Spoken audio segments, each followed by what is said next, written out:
over the last, like, I would say 4 or 5 months, I will say, like, in the short term, as, like, a, hardcore Bitcoin kind of evangelist, I have been a bit disappointed, and I'm not saying that this time won't come and that this isn't, the case of what Bitcoin is, but I have been a bit disappointed to see the market not recognize Bitcoin as this geopolitical hedge or inflation hedge as inflation is running rampant, and to see kind of the Bitcoin get basketed in with these broader tech stocks. And I think you'll agree with me that this is kind of a short term thing. And I also think it's also because the market doesn't fully understand what Bitcoin is yet.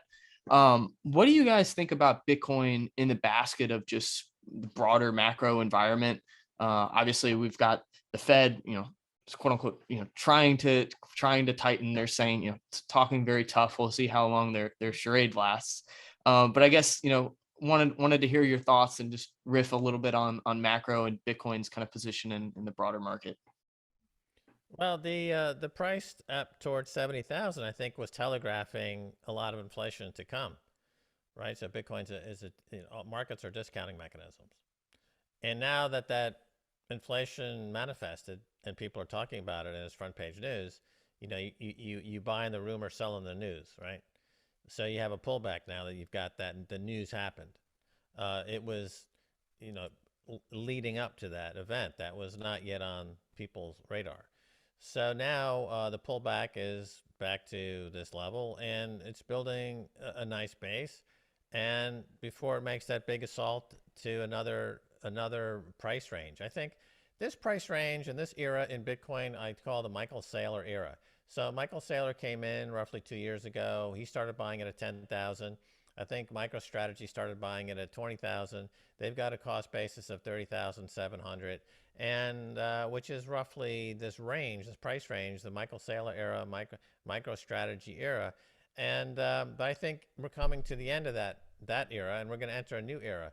You're going to have the CBDCs come along from the central banks. That'll be paired with maybe a sovereign wealth fund, $1 trillion sovereign wealth fund putting $100 billion into Bitcoin, right? So that'll be a new era. And when that takes shape, the Bitcoin price can jump very quickly, very fast into the six-figure range. I think back to my Wall Street days, and Peter Lynch wrote some great books on stock markets. He wrote one called One Up on Wall Street. It's a classic. He talks about how the year's gain in a winter in a stock market typically happens over a 5 to 6 day period, a very compressed period of time. When you look back over the year and you said, oh, I own this stock, I made 20%. Well, it generally happened, that move happened over 1 week, maybe an earnings surprise or something like that. So, you never know exactly when that week is going to come, but if you're not in the market during that week, you will have missed that move. So Bitcoin from 30,000 to 300,000 can happen pretty quickly. I think right now also another wave that we're seeing is the collapse of the third wave of major frauds in crypto with the VC money, the VC coins, the Web3 coins. This is the third major wave of fraud. It seems to be breaking up at this time with the Luna scam and the Solana scam, and all these. Ethereum is basically a scam. So all these scams are now kind of falling apart. This is the third wave that since the beginning of Bitcoin.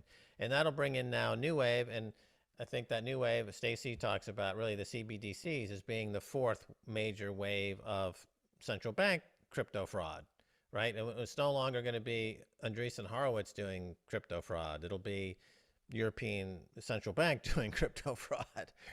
Christine Lagarde will be doing crypto fraud. And that'll be the fourth wave. And concurrent with that would be a Bitcoin price in the six figures. So these, they kind of go together. I don't think you can, there's no correlation. Bitcoin is not really correlated with anything. It temporarily might correlate with NASDAQ. It temporarily might correlate with commodities. But ultimately, it doesn't correlate with anything. It's on its own vector, and it's just heading to a much higher place. And any correlation in any short period of time is more coincidental than it is fact-based or fundamental based. So I think that's where we're at.